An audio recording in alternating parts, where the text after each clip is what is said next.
Good morning. Gift Nifty ഏകദേശം 125 point അപ്പാണ്.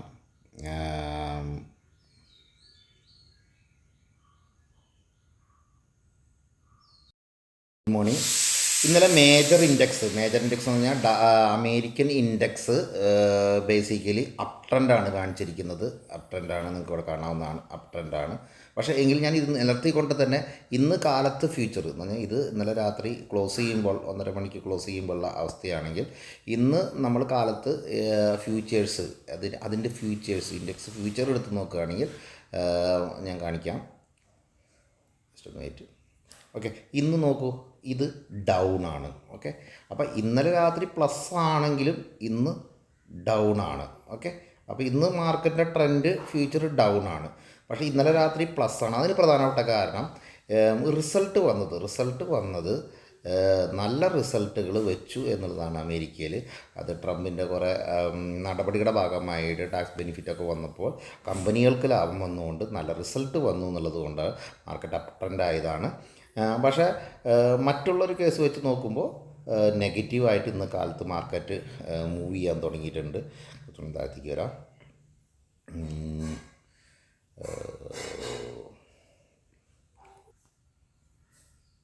എന്നാൽ നമ്മൾ ഏഷ്യൻ മാർക്കറ്റിലേക്ക് ഒന്ന് വരികയാണെങ്കിൽ നമുക്ക് ഏഷ്യൻ മാർക്കറ്റിൽ ഓരോന്ന് എടുത്ത് നോക്കുമ്പോഴും മലേഷ്യ, തൈവാൻ. അപ്പോൾ ഞാനിതൊക്കെ ഈ മലേഷ്യ തൈവാനിലേക്ക് പോകണമെന്ന് അറിയാം. ഒരു ന്യൂസിന് വേണ്ടി ഏഷ്യൻ മാർക്കറ്റിനെ ഇപ്പോഴത്തെ ഹോർമുസ് കടലിടുക്ക് ബ്ലോക്ക് ചെയ്യുമ്പോൾ ഏഷ്യൻ മാർക്കറ്റിന് സന്തോഷമാണെന്ന് പലരും പറഞ്ഞു കേട്ടു. അപ്പോൾ ഒന്നത് ചെക്ക് ചെയ്യാൻ വേണ്ടി നോക്കുമ്പോൾ മലേഷ്യ അതൊരു പ്രധാനപ്പെട്ട കാര്യമല്ല നമ്മളെ സംബന്ധിച്ച്. തായ്വാനൊക്കെ അത് ബേസിക്കലി തായ്വാൻ്റെ കേസ് വരുന്നത് അവിടെ അമേരിക്കൻ മാർക്കറ്റുമായിട്ട് വളരെ ബന്ധപ്പെട്ട കമ്പനികളാണ്. അപ്പോൾ അതിൻ്റെ ഒരു പോസിറ്റീവ്സ് മാത്രമേ അവിടെയുള്ളൂ.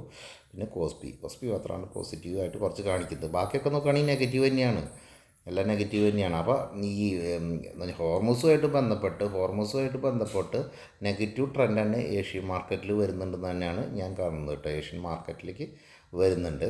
ആ മൂവ്മെൻറ്റ് ഏഷ്യൻ മാർക്കറ്റ് ഇവിടെ തന്നെയാണ് വരുന്നത്. അതുപോലെ ആദ്യമായിട്ടാണ് എനിക്ക് തോന്നുന്നു കുറേ കാലങ്ങൾക്ക് ശേഷം സംഭവിക്കുന്ന പോലെയാണ് ഫോറിൻ ഇൻവെസ്റ്റേഴ്സും സെല്ലേഴ്സാണ്, അതുപോലെ തന്നെ ഡൊമസ്റ്റിക് ഇൻസ്റ്റിറ്റ്യൂഷനും അതുപോലെ രണ്ടാളും സെല്ലിംഗ് ആണ്. അത് നമുക്ക് നെഗറ്റീവ് ട്രെൻഡായിട്ട് വന്നിട്ടുണ്ട്. ഒരു ടി വി ചാനലിലും ഇതൊന്നും ശ്രദ്ധിക്കാത്ത പോലെ കാലത്ത് ന്യൂസ് വരുന്നത് കണ്ടു കഴിഞ്ഞാൽ കാലത്തോട്ടുള്ള ന്യൂസുകൾ ഞാനും തപ്പാണ്. ഇവിടെ മാർക്കറ്റിൽ നമ്മളെ ഇന്ത്യൻ റുപ്പി മോശമാവുന്നത് ആരും ശ്രദ്ധിക്കുന്നില്ല. കാരണം നോക്കൂ, 93-90 ഇന്ന് കാലത്ത്. ഓക്കെ, കാലത്ത് 2 മണിയുടെ സമയത്ത്. ഇനി മാർക്കറ്റ് ഇവിടെ ഏകദേശം ഗിഫ്റ്റ് നിഫ്റ്റി ഞാൻ പറയാൻ പോകുന്നു. അതിന് മുമ്പ് തന്നെ 93 ഇപ്പോൾ 170 point 150 point gift Nifty down ആകുമ്പോൾ ഇത് 94ലേക്ക് പോയില്ലേ. എങ്ങനെയാണ് മാർക്കറ്റ് അപ് ട്രെൻഡിലേക്ക് പോവുക? Market negative. ഓൾറെഡി ഞാൻ മിനിഞ്ഞാന്ന് പറഞ്ഞില്ലേ, മിനിഞ്ഞാന്ന് തന്നെ ഒരു ഗെയിമായിരുന്നു. 100-200 പോയിൻ്റ് കയറ്റിയത് ഫുൾ ഗെയിമായിരുന്നു. നിങ്ങളത് മനസ്സിലാക്കുക. ഇവിടെ ഒരു ഫണ്ടമെൻ്റൽ പഠിച്ചാലും കാര്യമില്ല, നിങ്ങൾ പഠിക്കേണ്ടത് സെൻറ്റിമെൻറ്റാണ്. സെൻറ്റിമെൻറ്റ് ട്രേഡ് ചെയ്യുമ്പോൾ എപ്പോഴും അപ്പ് ആൻഡ് ഡൗൺസ് വന്നുകൊണ്ടിരിക്കുന്നു, കയറി വന്ന് ഇറങ്ങുന്നത്. അപ്പോൾ ട്രേഡ് ചെയ്ത് വിജയിക്കാൻ പറ്റാതെ നിങ്ങളുടെ കുറ്റമല്ല, അത് ആ മാർക്കറ്റിൻ്റെ അതാണ് സിറ്റുവേഷൻ. നമ്മളെ മാർക്കറ്റ് അത്രയും ഗാംബ്ലിംഗ് ഉള്ളതുകൊണ്ടാണ്. ആ സമയം ഒരു ലോങ് ടൈം ഇൻവെസ്റ്റർ ആണെങ്കിൽ നിങ്ങൾക്ക് ആവറേജ് ട്രേഡിംഗ് പൈസ എടുത്തിട്ട് നമുക്ക് കയറി പോയി. ഈ ലോങ് ടൈം ട്രേഡിംഗ് തന്നെയാണ് ഈ മ്യൂച്വൽ ഫണ്ട് പറയുന്നത്, വലിയ പുതുമയല്ല. ലോങ് ടേം ട്രേഡിംഗ് എന്ന് പറയുന്നത് പുതുമയല്ല. നിങ്ങൾ എന്തെങ്കിലും ഒരു ഷെയർ വാങ്ങിച്ചാൽ അതിനെ നമ്മൾ 4ആയിട്ട് ഡിവൈഡ് ചെയ്തിട്ട് അതിന് 100 രൂപയ്ക്കും അതുപോലെ 90 രൂപയ്ക്കും അതുപോലെ 80 രൂപയ്ക്കും വാങ്ങാൻ പറ്റി കഴിഞ്ഞാൽ വൺ ടൈം മാർക്കറ്റ് കയറുമ്പോൾ ഇതൊക്കെ പ്രോഫിറ്റാകും. ഇത്രയേ ഉള്ളൂ മ്യൂച്വൽ ഫണ്ട്. ഒരു കഴിവും അവിടെ മ്യൂച്വൽ ഫണ്ടിൻ്റെ ഭാഗത്തൊന്നും കാണുന്നില്ല. പിന്നെ വലിയൊരു ഇൻകം കൊണ്ടാണ് അവർ കളിക്കുന്നത്. ട്രേഡ് ചെയ്യുന്നുള്ളതാണ്. സാധാരണക്കാരൻ്റെ കയ്യിൽ 50,000-20,000 ഇട്ട് കളിക്കുന്നവരെ സംബന്ധിച്ച് പ്രോഫിറ്റ് എടുക്കാൻ പറ്റാനുള്ള ബുദ്ധിമുട്ട് നമുക്ക് കൃത്യമായിട്ട് മനസ്സിലാക്കാൻ പറ്റുന്നുണ്ടെന്നുള്ളതാണ് ഞാൻ പറഞ്ഞു വരുന്നത്. ഇപ്പം ഇങ്ങനത്തെ കാര്യങ്ങളൊക്കെ നമുക്ക് ചർച്ച ചെയ്യുമ്പോഴും പലപ്പോഴും നമ്മൾ ചെറിയ കുട്ടികളായാലും വലിയ ആൾക്കാരായാലും നമ്മൾ പറയാൻ ശ്രദ്ധിക്കുക എന്ന് മാത്രമേ എനിക്ക് പറയാനുള്ളൂ. അതുപോലെ ഒരു ഗുഡ് ന്യൂസ് എനിക്ക് പറയാനുള്ളത് VI ആണ്. VI നമുക്കറിയാം വോഡാഫോൺ. ഈ വോഡാഫോൺ എത്രയോ കൊല്ലങ്ങൾക്ക് ശേഷം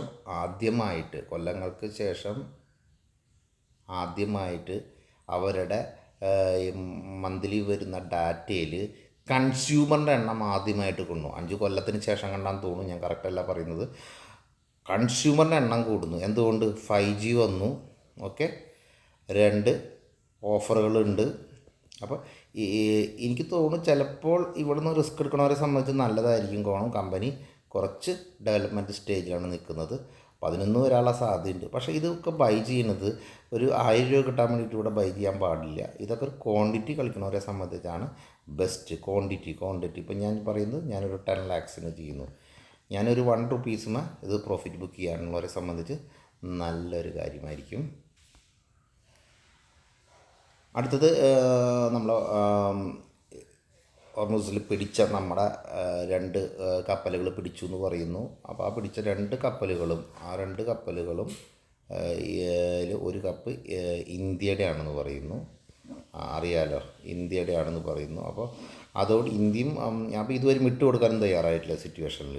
അപ്പോൾ ഇത് നമുക്ക് ഭയങ്കര നെഗറ്റീവാണ്. കാരണം എന്താ പറയുക, നമ്മളെ ഈ കപ്പലോ അതിൻ്റെ ഓയിലോ അല്ല വിഷയം. നമുക്ക് വിഷയം എന്ന് പറയുമ്പോൾ നമുക്ക് ഗൾഫ് കൺട്രികളായിട്ട് GCC കൺട്രിയായിട്ടുള്ള നമ്മുടെ ബിസിനസ് വീണ്ടും ഡൗൺ ആവണം അല്ലേ. ബിസിനസ് ഡൗൺ നിങ്ങൾക്ക് അറിയാം, GCC കൺട്രിയുള്ള നമ്മുടെ ബിസിനസ് ഡൗൺ ആവുകയെന്നുണ്ടെങ്കിൽ നമുക്ക് എത്ര ലോസ് ഉണ്ടാവും എന്നുള്ളതായിരിക്കും. അപ്പോൾ അതുമല്ല, ആ ലോസ് കണ്ടിന്യൂവേഷൻ ആണെന്ന് പറയുന്നുണ്ടെങ്കിൽ ഈ ലോസ് ഇന്നും തീരില്ല, ഈ യുദ്ധം അങ്ങനെ നീണ്ടു പോവുകയാണ്. ട്രംപ് വളരെ ഹാപ്പിയാണെന്നാണ് പറഞ്ഞത്, 2 വെസൽ പിടിച്ചിട്ടും. അല്ലെങ്കിൽ എനിക്കെന്ത് പ്രശ്നം, ഞാനൊന്നും ഇവിടുന്ന് കടത്തി വിടില്ല എന്നുള്ള ലെവലൊക്കെ പറയുന്നുണ്ടെങ്കിലും ഇതിൻ്റെ നെഗറ്റീവ് എന്ന് പറയുന്നത് ഇത് ലോങ് ടൈമിലേക്ക് കൊണ്ടുപോകുക എന്നുള്ളതാണ് നെഗറ്റീവ്. ലോങ് ടൈമിലേക്ക് കൊണ്ടുപോകുക എന്നുള്ളതാണ് അമേരിക്കയെ സംബന്ധിച്ച് പോസിറ്റീവ്. നമ്മളെ സംബന്ധിച്ച് ഷോർട്ട് ടൈമിലേക്ക് ഇത് നെഗറ്റീവ് ട്രെൻഡ്. പ്രത്യേകിച്ച് ഞാൻ ക്രൂഡിലേക്ക് വരാം. അത് ക്രൂഡ് നോക്കുമ്പോൾ ഏകദേശം ഇപ്പം തന്നെ 102.50 വന്നിരിക്കുകയാണ്. 102.50 102.50 ക്രൂഡ് പോകുന്നു. ക്രൂഡ് 102.50 പോകണതുകൊണ്ടല്ല, ഇത് സസ്റ്റെയിൻ ചെയ്യാൻ പോവുകയാണ് 100 റേഞ്ചിലോ 105 റേഞ്ചിലോ ഒക്കെ. അങ്ങനെ അത് ലോങ് ടൈം ആവുമെങ്കിൽ സ്വാഭാവികമായിട്ട് എന്ത് പറ്റും, റഷ്യ ഹാപ്പിയാണ്, അമേരിക്ക ഹാപ്പിയാണ്. ഓക്കെ, ഏഷ്യൻ രാജ്യങ്ങൾക്ക് മാത്രമായിട്ടുള്ള ഒരു ഇഷ്യൂ ആയിട്ട് മാറും. അതിനുവേണ്ടിയുള്ള ആക്ഷൻ ഉണ്ടാവുമായിരിക്കും. പക്ഷേ ഇത് ഏഷ്യൻ രാജ്യങ്ങളെ സംബന്ധിച്ച് ഭയങ്കര നെഗറ്റീവാണ്. അതുകൊണ്ടാണ് ഇത് സംഭവിക്കുന്നത്. ഞാൻ ഈ മാർക്കറ്റിൽ എനിക്ക് നെഗറ്റീവ് പറഞ്ഞാൽ ബിസിനസ് കുറയുമായിരിക്കും. പക്ഷേ നമ്മൾ ആ ഒരു ന്യൂസ് പറയുമ്പോൾ നമുക്കറിയുന്നത് എൻ്റെ ചാനൽ, എനിക്ക് വേണ്ടി ഉണ്ടാക്കിയ ചാനൽ മറ്റുള്ളവർ കാണുന്നുണ്ടെങ്കിൽ അവർക്ക് എനിക്ക് തോന്നിയ എൻ്റെ എക്സ്പീരിയൻസ് ഉള്ള കാര്യങ്ങളാണല്ലോ പറയേണ്ടത്. അത് നമ്മൾ കോപ്പി എടുത്തിട്ടായാലും നമ്മൾ അതിൽ പറയുന്നത് നമ്മുടെ അതിൽ ആർക്കെങ്കിലും ഒരു ശരി തോന്നുന്നുണ്ടെങ്കിൽ നല്ല കാര്യമായി. ഞാൻ പറഞ്ഞിരുന്നു മാർക്കറ്റ് ഹൈലെടുത്തപ്പോൾ എനിക്ക് മനസ്സിലായത് എന്തിനാണ് ഹൈലെടുത്തതെന്ന്. അത് കഴിഞ്ഞിട്ട് ഇന്നലെ അടിച്ചു, ഇന്ന് കാലത്തും അടിക്കുന്നതാണ് മാർക്കറ്റ്. ഓക്കെ, നിങ്ങൾ മനസ്സിലാക്കേണ്ടത് കേസ് എന്ന് പറയുന്നത് ഈ സെല്ലിങ് വരുന്നതിന് കാരണം ഇന്ത്യ റുപ്പി തന്നെയാണ്. അപ്പോൾ അത് ഓയിലുമായിട്ട് ബന്ധപ്പെട്ട് കിടക്കുന്നു. ഓക്കെ,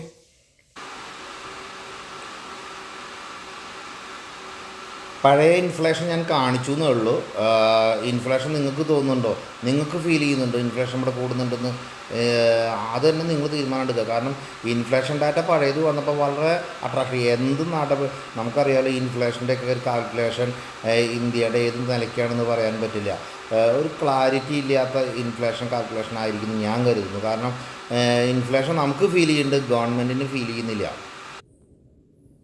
അടുത്തത് ഇൻഫീരിയർ റിസൾട്ട് വരുന്നുണ്ട്. മോശം റിസൾട്ടാണെങ്കിൽ അത് ഐ ടി ട്രെൻഡ് ഇനിയൊന്ന് ചേഞ്ച് ചെയ്യാൻ സാധ്യതയുണ്ട്. അപ്പോൾ 23-ാം തീയതി വരുന്ന റിസൾട്ടാണ് ഈവനിങ് ആയിരിക്കും. അത് മാർക്കറ്റിനെ സ്വാധീനിക്കാൻ സാധ്യതയുണ്ട്. അടുത്തെനിക്ക് പറയാനുള്ളത്, അടുത്ത റിസൾട്ട് കലണ്ടറിൽ പ്രധാനപ്പെട്ട റിസൾട്ട് കലണ്ടർ എനിക്ക് പറയാനുള്ളത് റിലയൻസ് ആണ്. ഓക്കെ, റിലയൻസിൻ്റെ റിസൾട്ട് 24-ാം തീയതി നാളെ വരാൻ പോകുന്നു. അപ്പോൾ ഈ റിസൾട്ട് മോശമാവുകയാണെങ്കിൽ, വളരെ മോശമാവുന്നു, അങ്ങനെയെങ്കിലും സംഭവിക്കാൻ നിങ്ങൾക്ക് അറിയില്ല. ബിഗ് ഷെയർസ് എന്ന് പറഞ്ഞാൽ വലിയ ക്യാപിറ്റൽ ഷെയർസ് ആകുമ്പോൾ എന്ത് പറ്റും, അല്ലെങ്കിൽ ലാർജ് ക്യാപ് ഷെയർസ് ആകുമ്പോൾ പറ്റും, അതിൽ സെല്ലിങ് വരും. ഓക്കെ, അതിൽ സെല്ലിങ് വരുന്ന നിങ്ങൾക്കറിയുമെങ്കിൽ നിങ്ങൾ എന്ത് ചെയ്യും, റിലയൻസ് സെല്ല് ചെയ്യും. അപ്പോൾ എന്താ, മ്യൂച്വൽ ഫണ്ടുകാർ സെല്ല് ചെയ്യില്ലേ, അപ്പോൾ അവർ സെല്ല് ചെയ്യും. അപ്പോൾ നിങ്ങൾ മനസ്സിലാക്കുക, ഇങ്ങനത്തെ മാർക്കറ്റിൽ ഇത്രയും കണ്ടീഷൻസ് മോശമാകുന്ന സ്ഥലങ്ങളിലൊക്കെ സെല്ലിങ് വരാനുള്ള സാധ്യത, ഇത്രയും വലിയ കമ്പനികൾ റിസൾട്ട് വരുന്നു, ഇവിടെ നിന്ന് അങ്ങോട്ട് ഒരുപാട് റിസൾട്ടുകൾ വരുന്നു. അപ്പോൾ നമ്മൾ ശ്രദ്ധിക്കണം. ഇനി എന്നാൽ ക്ലയൻറ്റ് ശ്രദ്ധിക്കണം, നമ്മുടെ കയ്യിലുള്ള ഷെയർസുകൾ പലപ്പോഴും പലർക്കും ചെയ്യാതെ വരാത്ത കേസാണ്. നമ്മളെ ഷെയർ 100 രൂപയ്ക്ക് നമ്മൾ വാങ്ങി. ഓക്കെ, അത് 105 രൂപയായി. ഇപ്പോഴത്തെ സിറ്റുവേഷനിൽ വേണമെങ്കിൽ വിറ്റ് കളയാം, എന്നിട്ട് 2 ദിവസം കഴിഞ്ഞിട്ട് നമുക്ക് ബിസിനസ് ചെയ്യാം എന്നുള്ളൊരു തീരുമാനം, ഒരു കേസ്. അതല്ല, ഞാൻ ഇത് 100 രൂപ എന്നുള്ളത് 90 വരുമ്പോൾ ഞാൻ വീണ്ടും ഒന്ന് ആവറേജ് ചെയ്യും എന്നൊരു അവസ്ഥ. ഇത്രയേ ഉള്ളൂ ആവറേജ്. 2 100 രൂപയുടെ ഷെയർ, എനിക്കറിയില്ല സിറ്റുവേഷൻ, എനിക്ക് നെഗറ്റീവ് പോസിറ്റീവ്. ഞാനൊരു 98 രൂപ വന്നു കഴിഞ്ഞാൽ ഞാനിത് ഇത് സെല്ല് ചെയ്ത് ലോസ് ബുക്ക് ചെയ്തിട്ട് തൽക്കാലം ഒന്ന് മാറി നിൽക്കും. ഇങ്ങനെ ഈ തീരുമാനങ്ങൾ എടുക്കണം. അതെവിടെ തീരുമാനം എടുക്കണം? റിസൾട്ട് കലണ്ടർ വരുമ്പോൾ അവരവരുടെ റിസൾട്ടുകൾ എന്ന് പറഞ്ഞാൽ നമ്മുടെ കയ്യിൽ ചിലവരുടെ കയ്യിലുള്ള ഷെയർസ് ചിലപ്പോൾ സെൻസാർടെക് ആവും അല്ലെങ്കിൽ ആക്സിസ് ബാങ്ക് ആവും. അപ്പോൾ ആക്സിസ് ബാങ്ക് റിസൾട്ടുമ്പോൾ നമ്മൾ കോൺസെൻട്രേറ്റ് ചെയ്തിട്ട് അത് ഏത് റേഞ്ചിനും താഴെ പോയി കഴിഞ്ഞാൽ നമുക്ക് സ്റ്റോപ്പ് ലോസ് മെയിൻറ്റെയിൻ ചെയ്യാന്നുള്ള കാര്യങ്ങൾ കൃത്യമായിട്ട് മെയിൻറ്റെയിൻ ചെയ്യും. കാരണം നിങ്ങളുടെ ഷെയർസ് നിങ്ങളുടെ ക്യാഷാണ്. അപ്പോൾ നിങ്ങൾ അതുമായിട്ട് ബന്ധപ്പെട്ട് ആരെങ്കിലും പ്രൊഫഷണലായിട്ടുള്ള ആൾക്കാരോട് സംസാരിച്ചിട്ട് സ്റ്റോപ്പ് ലോസ് മെയിൻറ്റെയിൻ ചെയ്താൽ ഈ ഷെയർസ് പിന്നെ ഒരു ദിവസം തിരിച്ചു പിടിച്ചാൽ മതിയില്ലേ? എന്തിനാണ് പ്രശ്നം? ഈ ലോസ് വരെ കാത്തിരിക്കേണ്ട കാര്യം എന്ത്? കേട്ടോ, അതൊന്നും നിങ്ങളെല്ലാവരും ശ്രദ്ധിക്കുന്നല്ല. ഇതൊക്കെ നമ്മളൊരു എക്സ്പീരിയൻസാണ് ഷെയർ ചെയ്യുന്നത്. ഓക്കെ, ഇപ്പോൾ നമുക്ക് ഗിഫ്റ്റ് നിഫ്റ്റി ഏകദേശം 183 പോയിൻറ്റ് ഫ്യൂച്ചറാണ് പറയുന്നത് കേട്ടോ. മാർക്കറ്റ് ഫ്യൂച്ചർ 183, ചിലപ്പോൾ അത് അത്രയും തന്നെ ചിലപ്പോൾ ആവണമെന്നില്ല, ഒരു 130 ആവാം. എങ്കിൽ 180 200 പോയിൻറ്റ് കാലത്ത് മാർക്കറ്റ് ഇപ്പോൾ 284 പോയിൻറ്റ് ഡൗൺ ആണ് കാണിക്കുന്നത്. ഞാൻ ഓൾറെഡി ഇന്നലെ പുട്ടൊക്കെ എല്ലാവരോടും ബൈ ചെയ്യാൻ പറഞ്ഞിരുന്നു, ആരെയും ശ്രദ്ധിച്ചോന്ന് അറിയില്ല. ഇനി രണ്ട് ഇതൊക്കെ നമ്മൾ അറിഞ്ഞു, നമ്മൾ ഐഡിയകൾ ഷെയർ ചെയ്തു. ഇതൊക്കെ കഴിഞ്ഞ് നമ്മൾ ഇനി ശ്രദ്ധിക്കേണ്ട കേസുകൾ എന്ന് പറയുന്നത് നമ്മൾ നിങ്ങളോട് പറയുന്നത് ഈ മാർക്കറ്റിൽ ഹൈലിട്ട് സെല്ല് ചെയ്യുന്നത് തന്നെയാണ് നല്ലതാവുക. ഒരുപാട് സ്ട്രാറ്റജികൾ നിങ്ങൾക്ക് അവൈലബിൾ ആണ്. നിങ്ങൾക്ക് സ്ട്രാറ്റജി എടുത്തിട്ട് ക്യാഷ് ഉണ്ടാക്കണമെന്ന് ഞാൻ കാണുമ്പോൾ മറ്റുള്ളവരെ ഒന്ന് ഷെയർ ചെയ്യാമോ? നിങ്ങൾ സ്ട്രാറ്റജീസുകൾ പല കമ്പനികളും സ്ട്രാറ്റജീസ് തരുന്നുണ്ട്, അല്ലെങ്കിൽ ഒരുപാട് കമ്പനികളുടെ ഏഞ്ചലിൻ്റെ സ്ട്രാറ്റജികളുണ്ട്. ആ സ്ട്രാറ്റജികൾ ഉപയോഗിച്ചാൽ നിങ്ങൾക്ക് ഇത്രയും ലോസ് വരില്ല എന്ന് ചെയ്തവരോട് ചോദിക്കാം, അല്ലെങ്കിൽ ചെയ്തവരുടെ നമ്പർ വരെ നിങ്ങൾ വിളിച്ച് സംസാരിച്ചൊക്കെ എങ്ങനെയുണ്ടെന്നുള്ളത്. ഓക്കെ, രണ്ട്, അത് ഞാനൊന്നും ഉണ്ടാക്കുന്നല്ല, സ്ട്രാറ്റജി കമ്പനിയുടെയാണ്. ഓക്കെ, അപ്പോൾ സ്ട്രാറ്റജി ട്രേഡിംഗ് ഒക്കെ ചെയ്യാൻ പറ്റുന്നവരെ സംബന്ധിച്ച് രസകരമായിരിക്കും, കാരണം വിൽ പവർ മാത്രം പോരാ. ഓക്കെ, ഇനി രണ്ട്, ഞാൻ ഈ ന്യൂസുകൾ ഒന്നും ഒരു ഭംഗി നല്ല ന്യൂസ് ഉണ്ടാക്കിയിട്ട് നമ്മുടെ ക്ലയൻസിന് വേണ്ടി കൊടുക്കുന്ന വീഡിയോസാണ്. ഇതിൻ്റെ ഭംഗി അല്ലെങ്കിൽ ഇതിൻ്റെ വീഡിയോ എഡിറ്റിംഗ് ഒന്നും സമയമില്ല. ഞാനൊരു അരമണിക്കൂർ കൊണ്ട് എൻ്റെ കയ്യിലുള്ള അറിവുകൾ ഞാൻ ഷെയർ ചെയ്യുന്നത് മാത്രമേ ഉള്ളൂ. അത് കണ്ടിന്യൂസ് ശരിയാവുന്നുണ്ടെങ്കിൽ നിങ്ങൾ സബ്സ്ക്രൈബ് ചെയ്യുക. അതുപോലെ തന്നെ നിങ്ങൾ മറ്റുള്ളവരോട് പറയുക. അക്കൗണ്ട്സ് വേണ്ടുള്ളവർക്ക് അക്കൗണ്ട്സ് എടുക്കാവുന്നതാണ്. ഞാൻ എൻ്റെ അവിടെ നിന്ന് അക്കൗണ്ട്സ് എടുത്തുകൊണ്ട് അവർക്ക് ക്യാഷ് കൂടുതൽ കിട്ടുന്നു അങ്ങനത്തെ നിലപാടൊന്നുമില്ല. നിങ്ങൾക്ക് സർവീസ് കിട്ടണോ എന്നുള്ള കാര്യം മാത്രം ശ്രദ്ധിക്കുക. അത്ര മാത്രമേ ഉള്ളൂ. Thank you. മാർക്കറ്റ് ഏകദേശം ഒരു 123 പോയിൻറ്റ് ഡൗൺ ആണ്. അപ്പോൾ അത് കൃത്യമായിട്ട് നോക്കിക്കഴിഞ്ഞാൽ കുറച്ച് കാര്യങ്ങൾ, അത് ക്ലാരിറ്റി ഇല്ലാത്ത കുറച്ച് കാര്യങ്ങളാണ് പറയാൻ പോകുന്നത്. പ്രത്യേകിച്ച് മാർക്കറ്റ് ഇന്നലെ വളരെ പോസിറ്റീവായിട്ട് ക്ലോസ് ചെയ്തതാണ്. പോസിറ്റീവ് മാർക്കറ്റ് ക്ലോസ് ചെയ്തു. അതിനുശേഷം നമ്മൾ നോക്കുമ്പോൾ ന്യൂസുകളാണ് നോക്കാം. ന്യൂസിൽ ഏറ്റവും പ്രധാനപ്പെട്ടത് അമേരിക്ക തൽക്കാലം സീസ് ഫയർ ഒരു ഡേറ്റ് ലൈൻ, ഒരു ടൈം ലൈൻ ഇല്ലാണ്ട് താൽക്കാലികമായിട്ട് സീസ് ഫയർ കണ്ടിന്യൂ ചെയ്യുന്നു. അപ്പോൾ അതൊരു പോസിറ്റീവാണ്. ഓക്കെ, ഇനി അടുത്ത കേസ്, ഇനി ഇതെന്ന് തീരുന്നുള്ളതാണ്. ക്ലാരിറ്റി ഇല്ലായ്മയെ എന്ന് തീരുന്ന ക്ലാരിറ്റി ഇല്ല. ഇത് കണ്ടിന്യൂ ചെയ്യുന്നതുകൊണ്ട് ഞങ്ങൾക്കൊരു കുഴപ്പമില്ല, അല്ലെങ്കിൽ ഈ ഇത് കണ്ടിന്യൂ ചെയ്യുന്നതുകൊണ്ട് അമേരിക്കയ്ക്ക് ഒരു കുഴപ്പവും ഇല്ല എന്നുള്ള ലെവലിലേക്ക് കൊണ്ടുവന്നു. അപ്പോൾ സ്വാഭാവികമായിട്ട് എന്ത് സംഭവിക്കുന്നു? ഏഷ്യൻ വിപണിയെ ഇത് കാര്യമായിട്ട് ബാധിക്കും. ഏഷ്യനിൽ ഇപ്പോൾ നമുക്ക് ഏറ്റവും പ്രധാനപ്പെട്ട കമ്പനികൾ, പെട്രോളിയം കമ്പനികൾക്ക് എല്ലാം നല്ലതല്ല, പ്രത്യേകിച്ച് റിലയൻസ്.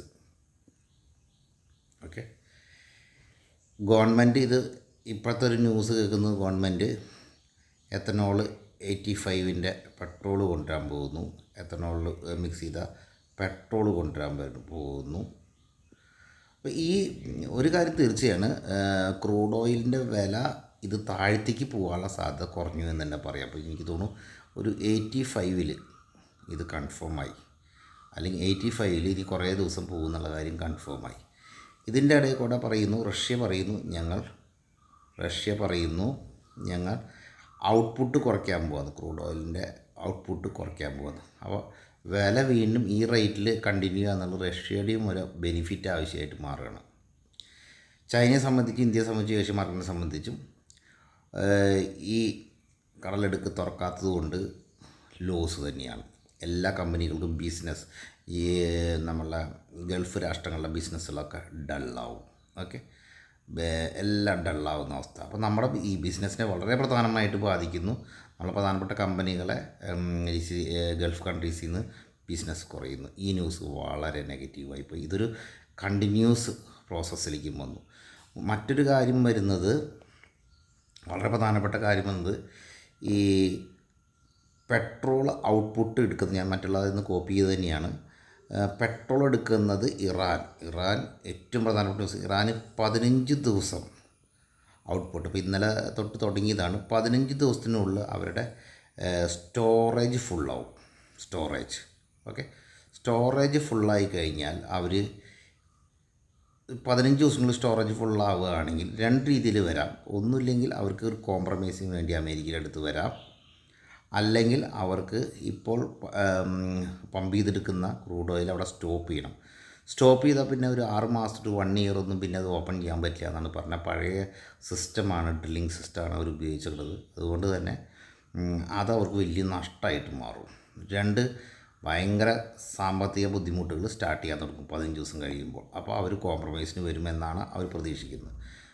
അപ്പോൾ പിന്നെ മനസ്സിലാക്കുന്നു, മറ്റുള്ള ന്യൂസ് മുഖേന അവിടുത്തെ യുദ്ധം ചെയ്യുന്ന ആൾക്കാരുകൾ തമ്മിലുള്ള ഒരു നെഗോസിയേഷൻ, അവർക്കൊരു സമയം കൊടുക്കണം. കാരണം അങ്ങോട്ടും ഇങ്ങോട്ടും പ്രസിഡൻറ്റുമാരുമായിട്ടുള്ള ഒരു ബന്ധം അവർക്ക് തീരെയില്ല എന്നുള്ളതാണ് പറയുന്നത്. എന്നാൽ യുദ്ധം അവരുടെ കൺട്രോളിലല്ല നിൽക്കുന്നത്, അല്ലെങ്കിൽ ഒരു രാജ്യത്തിൻ്റെ കൺട്രോളിലല്ല നിൽക്കുന്നുള്ളത് കൊണ്ട് അതും ഒന്ന് സ്റ്റെബിലൈസ് ചെയ്യാൻ കുറച്ച് സമയം വേണം എന്നുള്ളതാണ്. എന്ന് പറഞ്ഞാൽ സ്റ്റെബിലൈസ് ചെയ്യാൻ അവർക്കും തന്നെ കുറച്ച് സമയം വേണം, അവർക്ക് ആലോചിക്കാൻ ഒരു സമയം കൊടുക്കണം എന്നുള്ളതാണ് അമേരിക്ക പറയുന്നത്. അപ്പോൾ ഈ സിറ്റുവേഷൻ വെച്ച് നോക്കുമ്പോൾ നമുക്കുള്ള നെഗറ്റീവ്, നമ്മളെ സംബന്ധിച്ച് ബിസിനസ് ഡൗൺ ആണ് സംഭവിക്കാൻ പോകുന്നത്. അപ്പോൾ പെട്രോളിൻ്റെ വില ഈ രീതിയിൽ പോകുന്നു, അതുകൊണ്ടുള്ള നഷ്ടം അതുള്ള നഷ്ടം നമുക്ക് നെഗറ്റീവാണ്. അതിൻ്റെ ഒപ്പം തന്നെ GCC കണ്ടുള്ള ബിസിനസ് ഡൗൺ ആവുന്നതിന് കാരണമാകും ഇൻഫ്ലേഷൻ കൂടും. ഇൻഫ്ലേഷൻ കൂടും. ഇനി അടുത്ത ഇൻഫ്ലേഷൻ്റെ ഒപ്പം തന്നെ 28-ാം തീയതി ഇലക്ഷൻ കഴിയുമ്പോൾ എന്ത് സംഭവിക്കുന്നതാണ്, പെട്രോളിൻ്റെ വില കൂട്ടുമോ എന്നുള്ള ടെൻഷൻ മാർക്കറ്റ് നന്നായിട്ടുണ്ട്. മാർക്കറ്റ് മുമ്പേ തന്നെ ഒരു പ്രോഫിറ്റ് ബുക്കിംഗ് വരാനുള്ള സാധ്യത ഉണ്ട്. 2 വെള്ളിയാഴ്ച വൈകുന്നേരം വരുന്ന റിലയൻസ് റിസൾട്ടും മാർക്കറ്റിൻ്റെ ട്രെൻഡ് മാറ്റും. അപ്പോൾ നമ്മളെ സംബന്ധിച്ച് ഈ ആഴ്ച കണ്ടിന്യൂ ചെയ്യേണ്ടതായിരുന്നു, പക്ഷേ സപ്പോർട്ട് കിട്ടുന്നില്ല എന്നുള്ളത് ചിന്തിക്കുക. ഇത്രയൊക്കെയാണ് നമുക്കൊരു മാർക്കറ്റ് ഐഡിയ തരാവുന്നതാണ്. പക്ഷേ ഇത്രയും വലിയ ന്യൂസുകൾ മുമ്പേ ഉള്ളതുകൊണ്ട് തന്നെ ഇത്രത്തെ പോയിൻ്റ് താഴത്തേക്ക് പോകേണ്ട കാര്യമുണ്ടോ എന്ന് കൺഫ്യൂസ് ആവുന്നുണ്ട്. എന്തായാലും നോക്കാം. ഇത്രയും പോയിൻ്റ് 123 പോയിൻ്റ് ഇത്തിരി ഓവറായിട്ട് തോന്നുന്നു. അതിന് മാത്രമുള്ള ക്രാഷുകളൊന്നും എവിടെയും ഇല്ല. അടുത്തത് എത്തനോൾ ബേസ്ഡുള്ള ഫ്യൂവൽ വരുന്നു എന്നുള്ളത്. 80% പെട്രോളും ബാക്കിയുള്ളത് എത്തനോളും മിക്സ് ചെയ്തിട്ടുള്ള പെട്രോൾ വരുന്നു എന്ന് പറയുന്നത് തന്നെ മാർക്കറ്റിൽ ഭയങ്കര കൺഫ്യൂഷൻ ഉണ്ടാക്കുന്നുണ്ട്. നമ്മുടെ ഓട്ടോ സെക്ടറിൽ ഇത് വലിയൊരു വിഷയം. ഓട്ടോ സെക്ടർ ഇത് ഡെവലപ്പ് ചെയ്ത് വരാൻ, ഈ സെക്ഷൻ ഡെവലപ്പ് ചെയ്യാൻ സമയമെടുക്കും. അപ്പോൾ ബേസിക്കലി ഇതിലൊരു വേറെ രസകരമായ വസ്തുത, 85 വരുന്നു എന്ന് പറയുമ്പോൾ തന്നെ പെട്രോൾ 3 തരത്തിലുള്ള പെട്രോൾ ഉണ്ടാവും. എന്നുവെച്ചാൽ മിക്സ് അല്ല ഉദ്ദേശിക്കുന്നത്, പഴയ പെട്രോൾ ഉണ്ടാവും, പഴയ പെട്രോൾ പോകുന്നുണ്ട്, അതിൻ്റെ ഒപ്പം തന്നെ ഈ ഒരു പുതിയ മോഡൽ പെട്രോൾ കൂടി വരികയാണ്. സത്യം പറഞ്ഞാൽ പെട്രോളിന് വില കൂട്ടിയതിന് തുല്യമായിട്ടാണ് ഇതിന് കാണാം. ഞാൻ പറഞ്ഞു വരുന്നത് പെട്രോളിന് വില കൂട്ടിയ പോലെയാണ്. കാരണം നല്ല പെട്രോളുകൾ, ഇതിനനുസരിച്ച് കാറുകളും ബസ്സുകളൊന്നും ഇതിനു വേണ്ടിയുള്ള ട്രക്കുകൾ ഇത് ആയിട്ടില്ല. ഈ എത്തനോൾ 85ൻ്റെ വേണ്ടി ആയിട്ടില്ല. അപ്പോൾ അതിന് മുമ്പ് തന്നെ ഇങ്ങനൊരു സിസ്റ്റം അല്ലെങ്കിൽ ഇത് വരുന്നു എന്ന് പറയുമ്പോൾ തന്നെ മാർക്കറ്റ് ഫ്യൂച്ചറാണ് നോക്കുന്നത്. വന്നിട്ടൊന്നുമില്ലെങ്കിലും ഫ്യൂച്ചർ മാർക്കറ്റ് ഡീൽ ചെയ്യും. അങ്ങനെ വരികയാണെങ്കിൽ സ്വാഭാവികമായിട്ട് ഇവിടെ പെട്രോളിന് വില കൂട്ടാണ്ട് തന്നെ നമുക്ക് ഇൻഫ്ലേഷൻ കൂടാനുള്ള സാധ്യത വീണ്ടും ഇത് റിമാർക്ക് ചെയ്യുകയാണ്. ഇൻഫ്ലേഷൻ കൂട്ടാനുള്ള വർക്കാണ്. പെട്രോളിന് വില കൂടുന്നതിന് പകരമായിട്ട് ഇങ്ങനത്തെ വില കുറഞ്ഞ പെട്രോൾ വന്നാലും നല്ല പെട്രോൾ, വില കൂടിയ പെട്രോൾ നമുക്ക് വാങ്ങേണ്ടി വരും. വില കുറഞ്ഞ പെട്രോൾ വാങ്ങുന്നവരുണ്ടാവുമെങ്കിലും വില കൂടിയ പെട്രോളിലും പെർഫോമൻസ് വരും. അപ്പോൾ സ്വാഭാവികമായിട്ട് ഇൻഫ്ലേഷൻ കൂടുന്നുള്ള ന്യൂസും പല രീതിയിൽ നിന്ന് വരുന്നുള്ളതുകൊണ്ട് അതൊരു നെഗറ്റീവ് ട്രെൻഡ് വന്നിട്ടുണ്ട്. പക്ഷേ ഇതൊക്കെ ഞാൻ പറഞ്ഞില്ല, ഇതൊക്കെ ഒരു സേർട്ടൻ ന്യൂസിൻ്റെ ഇമ്പാക്റ്റായിട്ട് ഇപ്പോൾ കണ്ടാൽ മതി എന്നുള്ളത് മാത്രമേ ഉള്ളൂ. ഇന്നത്തെ 1-2 ദിവസത്തേക്ക് ഈ ഒരു ന്യൂസ് കത്തിപ്പടരുമ്പോഴുള്ള ചർച്ചകൾക്ക് ഭാഗമായിട്ടുള്ള ഒരു up trend, down trend, sideways, market സൈഡ് വേസിലേക്ക് പോവുകയാണ് അല്ലെങ്കിൽ ഡൗൺ ട്രെൻഡിലേക്ക് പോകാനുള്ള ഒരു ന്യൂസ് കൊടുത്തു ഗവൺമെൻറ്. അടുത്ത് എത്തനോൾ കമ്പനികളൊന്നും നമുക്ക് നോക്കാം. ഈ സമയത്താണല്ലോ എത്തനോളിൻ്റെ ഓരോ കമ്പനി നമുക്ക് പരിചയമുള്ളതുണ്ടാവും, അല്ലെങ്കിൽ ശ്രദ്ധിക്കാവുന്ന കൗണ്ടുകൾ നോക്കാം. അപ്പോൾ ഓരോ കൗണ്ടുകൾ നിങ്ങൾക്ക് എനിക്ക് തോന്നുന്നു വളരെ സെലക്റ്റീവായിരിക്കും. ഇത് പേരി ഒക്കെ ശ്രദ്ധിക്കേണ്ട കമ്പനികളാണ്. ഈ കമ്പനികളൊക്കെ നിങ്ങൾക്ക് സെലക്ഷൻ ചെയ്യാൻ ഷുവർ സ്റ്റോക്കുകളാണ്. ഇതൊക്കെ ഷുവർ ചെയ്യുന്നതാണല്ലോ ഇത്. ഡെവലപ്പ് ചെയ്തെടുക്കുന്നത് എന്നുള്ളത് കൊണ്ടാണ്. അപ്പോൾ ഓരോ കമ്പനികളും ഞാൻ സെലക്ട് ചെയ്യുക. രേണുക, ബജാജ് ഹിന്ദ് ഉണ്ട്, ഓക്കെ, ബജാജ് ഹിന്ദ് ഷെയർസുകളുണ്ട്, ബജാജ് പലാംചിന്നി.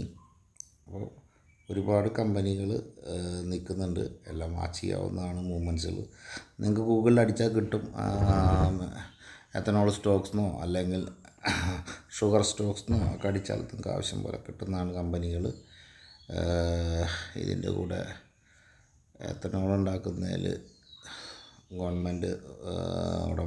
ഗവൺമെൻറ് ഉദ്യോഗസ്ഥന്മാരെ ബന്ധപ്പെട്ട് ഗഡ്കരിയുടെ മകൻ്റെ ഒരു കമ്പനിയൊക്കെ ഉണ്ട്, നിങ്ങൾക്ക് വാച്ച് ചെയ്യാവുന്നതാണ്. പലപ്പോഴും ഫണ്ടമെൻ്റൽ വർക്ക് പഠിച്ചിട്ട് ഒരു കാര്യമില്ലാതെ തോന്നുന്ന ചില സന്ദർഭങ്ങളാണിത്. ഇന്നലെ ഇതുപോലെ തന്നെ INR മോശമായാൽ മാർക്കറ്റ് മോശമാവുമെന്ന് ഞാൻ പറഞ്ഞിരുന്നു. INR മോശമാകുകയാണെങ്കിൽ അപ്പോൾ INRൽ ഇന്നലെ കുറച്ച് വേരിയേഷൻസും കാര്യങ്ങളൊക്കെ വന്നപ്പോൾ ഞാനിത് പറഞ്ഞപ്പോഴും ഇന്നലെ പ്ലസ് ആയിട്ടാണ് INRന് ഇന്ത്യൻ റുപ്പി മോശമായ അവസ്ഥയിൽ പോലും മാർക്കറ്റ് റിക്കവർ ചെയ്തു. ആ സമയം ഇന്ന് വീണ്ടും ഇത് തന്നെ ഞാൻ റിപ്പീറ്റ് ചെയ്യുകയാണ്, ഇത് മോശം സിറ്റുവേഷൻ തന്നെയാണ്. ഇത് വീണ്ടും മുകളിലേക്ക് പോകാനുള്ള പരിപാടിയാണെങ്കിൽ മാർക്കറ്റ് തീർച്ചയായിട്ടും ഈ ഒരു സെക്ഷൻ തന്നെ നോക്കിക്കൊണ്ട് മാർക്കറ്റ് താഴത്തേക്ക് പോകാനുള്ള സാധ്യത കാണിക്കുന്നുണ്ട്. ഓക്കെ, ഈ 93.59. അപ്പോൾ ഇനി വീണ്ടും ഇന്ന് നാളേക്ക് ഒരു 94ലേക്ക് പോവുകയാണെങ്കിൽ മനസ്സിലാക്കുക എന്താണ് സിറ്റുവേഷൻ. അപ്പോൾ റുപ്പിയുടെ ഡിപ്രിസിയേഷൻ തന്നെ മതി മാർക്കറ്റ് താഴത്തേക്ക് പോവുക. പിന്നെ എന്തുകൊണ്ട് തിരിച്ച് മാർക്കറ്റ്. അപ്പോൾ ഈ നമ്മളെ കുറേ പഠിപ്പിക്കുന്ന മഹാന്മാരുണ്ടല്ലോ, ഇത് ഷെയർ മാർക്കറ്റിനെ കുറിച്ച് പഠിപ്പിക്കുന്ന ആൾക്കാർ, അവരാണോ ശരി ഇവിടുത്തെ ഓപ്പറേറ്റേഴ്സാണോ എന്ന് നിങ്ങൾ ചിന്തിക്കുക. ഒരുപാട് ചാനൽസുകൾ, ഒരുപാട് മലയാളം വീഡിയോസുകൾ എല്ലാം വരുന്നത് നിങ്ങളെ പഠിപ്പിച്ചുകൊണ്ടിരിക്കുക. നിങ്ങളെ 20,000 25,000 അല്ലെങ്കിൽ 50,000 മേടിച്ചിട്ട് നിങ്ങളെ പഠിപ്പിച്ചുകൊണ്ടിരിക്കും. പഠിക്കണതൊന്നും മാർക്കറ്റിൽ കാണാറില്ല. ഇന്നലെ നമ്മളെ പഠിപ്പനുസരിച്ച് നോക്കുകയാണെങ്കിൽ ഇന്നലെ മാർക്കറ്റ് പൊട്ടണം. ഓക്കെ, പൊട്ടുന്നില്ല, അതൊരു ദിവസം അതിൻ്റെ പൊട്ടണം. അപ്പോൾ ഇവിടുത്തെ ഓപ്പറേറ്റേഴ്സ് അല്ലെങ്കിൽ ഇവിടുത്തെ ഓപ്പറേറ്റേഴ്സുകൾ, അതുപോലത്തെ ഇവിടുത്തെ ഇൻസ്റ്റിറ്റ്യൂഷൻസ്, ഇവരുടെ കൺട്രോളാണ് ഇന്ത്യൻ സ്റ്റോക്ക് മാർക്കറ്റ് എന്നുള്ളതാണ് എനിക്ക് മനസ്സിലാക്കാൻ പറ്റുന്നത്. അതുകൊണ്ടാണ് നിങ്ങൾക്ക് അതൊരു എത്തും പിടി എപ്പോഴും കിട്ടില്ല. ഈ മാർക്കറ്റ് എപ്പോഴും എത്തും പിടി കിട്ടാത്തൊരു മാർക്കറ്റായിട്ട് മാറുന്നതും ക്ലയൻറ്റുകളുടെ കാശ് പോകുന്നതും. ഇതിന് ഒരു വിധത്തിലുള്ള ടൂളുകൾ തന്നാലും, എന്ത് ടൂള് തന്നാലും, ഏതൊക്കെ കോഴ്സിന് നിങ്ങൾ പോയി പഠിച്ചാലും, ഏത് കോഴ്സ്, ഇവരൊക്കെ ഉദ്ദേശം കോഴ്സിൽ കൂടെ കാശുണ്ടാക്കാമെന്ന് മാത്രമല്ലാണ്ട് ഇവർ ചെയ്ത ബിസിനസ്സിൻ്റെ ഒരു ഡീറ്റെയിൽസ് ഇവർക്ക് തരാൻ പറ്റില്ല. അത് വേറെ ഏതെങ്കിലും ആളുടെ പേരിലായിരിക്കും ആ ഡീറ്റെയിൽസും, അതൊക്കെ എഡിറ്റഡ് ആയിരിക്കും. അപ്പോൾ നിങ്ങൾ മനസ്സിലാക്കുക, ലോങ് ടൈം ഇൻവെസ്റ്റ്മെൻറ്റ് വിജയിച്ചോളും, അതിന് വലിയ കുഴപ്പങ്ങളൊന്നുമില്ല. പക്ഷേ ഷോർട്ട് ടൈം കളിക്കുന്നവരെ സംബന്ധിച്ച് ഒരു ഐഡിയയും എല്ലാ ടൈമും ശരിയാവണമെന്നില്ല. അപ്പോൾ നമുക്കിന്ന് ശ്രദ്ധിക്കാവുന്ന ഇതെന്ന് പറയുന്നത്, നിങ്ങൾ ശ്രദ്ധിക്കുക, നിങ്ങളുടെ മുമ്പിൽ വരുന്ന പൈസ കൊടുത്താൽ നിങ്ങൾക്ക് പൈസ ഉണ്ടാക്കി തരാമെന്ന് പറഞ്ഞ ടിപ്പ് കമ്പനികൾ, ആൽഗോ ട്രേഡിംഗ് കമ്പനികൾ, ഇതൊക്കെ ശ്രദ്ധിക്കുന്നത് തന്നെയാണ് എല്ലാ കമ്പനികളും. നിങ്ങൾ മനസ്സിലാക്കുക, നിങ്ങളുടെ ശരികളിൽ കൂടെ മാത്രം നീങ്ങുക. ഒരുപാട് വീഡിയോകൾ കാണുക, ചിലപ്പോൾ കുറച്ച് നല്ല ആൾക്കാരെ സെലക്ട് ചെയ്യാൻ നിങ്ങൾക്ക് പറ്റും. എന്തെങ്കിലും ഒരു ഓഫർ തരുത്തല്ലെങ്കിൽ എല്ലാവർക്കും അറിവാണ്, അവർക്കറിവുണ്ട്, ഇതുവരെയും വേറെ ആർക്കും ഇവിടെ കേരളത്തിൽ അറിവുണ്ടായിട്ടില്ല അല്ലെങ്കിൽ ഇന്ത്യയിൽ അറിവുണ്ടായിട്ടില്ല എന്ന് ചിന്തിച്ച് സംസാരിക്കുന്ന നല്ല വർത്തമാനം പറയുന്ന ആൾക്കാരെയുള്ള നിങ്ങൾ വിടുക. നിങ്ങൾ മനസ്സിലാക്കുക, ഇന്ത്യൻ സ്റ്റോക്ക് മാർക്കറ്റ് വളരെയധികം സ്പെക്കുലേറ്റഡ് ആണ്. ഇവിടെ തട്ടിപ്പിൻ്റെ വശങ്ങൾ വളരെയുണ്ട്. ലോങ് ടൈം ഇൻവെസ്റ്റ്മെൻറ്റും നോക്കുക. ട്രേഡിങ്ങിൽ എപ്പോഴും സ്റ്റോപ്പ് ലോസ് മെയിൻറ്റെയിൻ ചെയ്യുക. ഇതുപോലെയുള്ള റിസ്ക് സമയങ്ങളിൽ നൈറ്റിൽ പൊസിഷൻ കൊണ്ടുവന്ന് കുറയ്ക്കാൻ ശ്രമിക്കുക. ഓക്കെ, അതാണ് എനിക്ക് പറയാനുള്ളത്. ഫോറിൻ ഇൻവെസ്റ്റേഴ്സിൻ്റെ ഡാറ്റയിൽ ഇന്നലെ ചെറിയ സെല്ലിംഗ് ആണല്ലോ, ഇതൊന്നും ചെറിയ സെല്ലിംഗ് ആണ് ഫോറിൻ ഇൻവെസ്റ്റേഴ്സിൻ്റെ ഡാറ്റ. പക്ഷേ നമുക്കിന്ന് വളരെ ശ്രദ്ധിച്ച് നിൽക്കണം. കാരണം ഈ ഗവൺമെൻറ് കൊണ്ടുവരാൻ പോകുന്ന പുതിയ നയങ്ങൾ, അതൊക്കെ പുതിയ നയങ്ങൾ മാർക്കറ്റിലേക്ക് അവർ കൊണ്ടുവന്ന ഈ എത്തനോളിൻ്റെ സിസ്റ്റമൊക്കെ, ഇതിനെക്കുറിച്ച് നോളജ് FIIs എടുത്ത്, അതുപോലെ ഇന്ത്യൻ റുപ്പി മോശമാവുന്ന ഒരവസ്ഥ വരികയാണെങ്കിൽ വീണ്ടും സെൽ ഓഫുകൾക്ക് സാധ്യതയുണ്ടെന്ന് മനസ്സിലാക്കണം. മാർക്കറ്റ് ഓൾറെഡി ഒരു ബൗൺസ് ബാക്ക് കഴിഞ്ഞു. എനിക്ക് തോന്നുന്നു എല്ലാവർക്കും ഒരു 5 to 7% പ്രോഫിറ്റ് വന്നിട്ടുണ്ട്. ബുക്കിംഗ് വന്നുകൂടാന്നില്ല. റിസൾട്ട് കളർ റിലയൻസിൻ്റെ റിസൾട്ട് ഫ്രൈഡേ സ്റ്റാർട്ട് ചെയ്യുകയാണ്. എനിക്ക് തോന്നുന്നു നിങ്ങളൊന്ന് സൈഡ് വൈസ് ആയിട്ട് നിൽക്കുക. ഞാൻ ഈ ആഴ്ച പോസിറ്റീവ് ട്രെൻഡാണ് പറഞ്ഞിരുന്നത്. പക്ഷേ ഇങ്ങനത്തെ ന്യൂസുകൾ റുപ്പി മോശമാവുന്നത് ഇങ്ങനത്തെ യൂസുകളും പെട്രോളിൻ്റെ വില ഫിക്സായിട്ട് നിൽക്കുന്നതും ഹോർമൂസ് കണ്ടിന്യൂസ് ബ്ലോക്കായി കിടക്കുന്നതും ഇതൊന്നും നമുക്ക് ഹാപ്പിനെസ് വരുന്നില്ല. അപ്പോൾ അതുകൊണ്ട് ശ്രദ്ധിക്കുക, മാർക്കറ്റ് സൈഡ് വൈസാണ്. പ്രോഫിറ്റ് ബുക്കിംഗ് എപ്പോൾ വേണമെങ്കിലും ഉണ്ടാവാം. അപ്പോൾ അതുകൊണ്ട് സ്പെക്കുലേറ്റീവായിട്ട് മാർക്കറ്റിൽ നിൽക്കുക എന്നുള്ളതാണ് പറയാൻ പറ്റുന്നത്. Okay, thank you.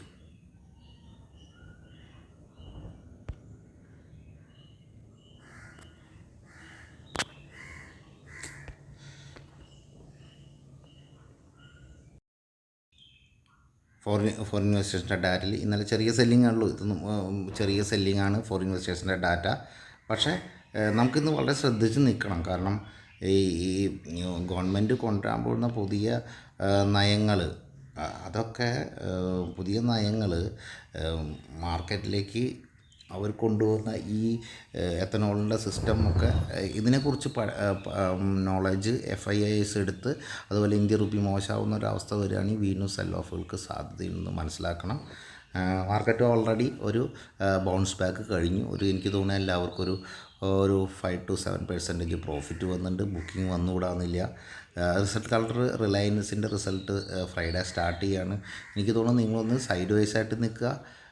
ഞാൻ ഈ ആഴ്ച പോസിറ്റീവ് ട്രെൻഡാണ് പറഞ്ഞിരുന്നത്. പക്ഷേ ഇങ്ങനത്തെ ന്യൂസുകൾ, റുപ്പി മോശമാവുന്നത് ഇങ്ങനത്തെ യൂസുകളും പെട്രോളിൻ്റെ വില ഫിക്സായിട്ട് നിൽക്കുന്നതും ഹോർമൂസ് കണ്ടിന്യൂസ് ബ്ലോക്കായി കിടക്കുന്നതും ഇതൊന്നും നമുക്ക് ഹാപ്പിനെസ് വരുന്നില്ല.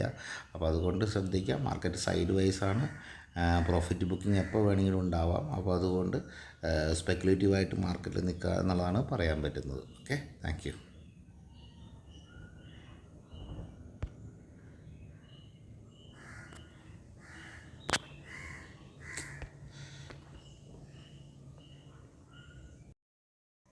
പലപ്പോഴും ഫണ്ടമെൻ്റൽ വർക്ക് പഠിച്ചിട്ട് ഒരു കാര്യമില്ലാതെ തോന്നുന്ന ചില സന്ദർഭങ്ങളാണിത്. ഇന്നലെ ഇതുപോലെ തന്നെ INR മോശമായാൽ മാർക്കറ്റ് മോശമാവുമെന്ന് ഞാൻ പറഞ്ഞിരുന്നു. INR മോശമാകുകയാണെങ്കിൽ, അപ്പോൾ INRൽ ഇന്നലെ കുറച്ച് വേരിയേഷൻസും കാര്യങ്ങളൊക്കെ വന്നപ്പോൾ ഞാനിത് പറഞ്ഞപ്പോഴും ഇന്നലെ പ്ലസ് ആയിട്ടാണ് INRന് ഇന്ത്യൻ റുപ്പി മോശമായ അവസ്ഥയിൽ പോലും മാർക്കറ്റ് റിക്കവർ ചെയ്തു. ആ സമയം ഇന്ന് വീണ്ടും ഇത് തന്നെ ഞാൻ റിപ്പീറ്റ് ചെയ്യുകയാണ്, ഇത് മോശം സിറ്റുവേഷൻ തന്നെയാണ്.